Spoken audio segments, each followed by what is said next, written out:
आज का हमारा मिशन है इस लिमिट के सवाल को सॉल्व करना, जहां पर हमें दिया है साइन के अंदर pi cos square x divided by x square, जहां पर एक्स की वैल्यू 0 की तरफ टेंड कर रही है। तो अगर तुम इसमें एक्स की वैल्यू 0 रखते हो तो यहाँ पर कॉस 0 1 हो जाएगा और साइन पाई बचेगा जो कि 0 होता है, और नीचे तो 0 हो ही जाएगा।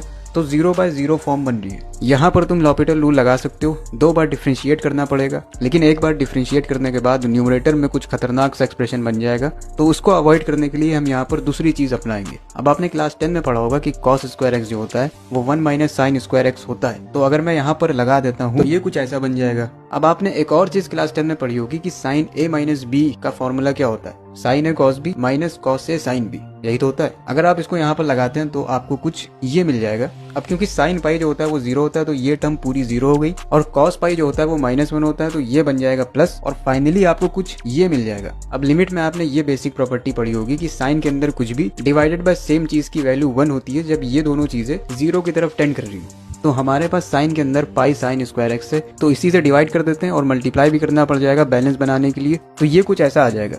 अब आपको दिख रहा है साइन के अंदर जो चीज है वही चीज नीचे है, और ये दोनों चीजें 0 की तरफ टेंड कर रही हैं। सो इसकी वैल्यू हो जाएगी 1। अब ये चीज बची, इसको मैं ऐसे लिख सकता हूँ साइन एक्स बाय एक्स का होल स्क्वायर। अब ये भी सेम चीज बन गई है साइन एक्स बाय एक्स, और एक्स 0 की तरफ टेंड कर रहा है तो इसकी भी वैल्यू 1 हो जाएगी, और फाइनली आपको आंसर मिल जाएगा पाई। मतलब कि option number D, mission accomplished.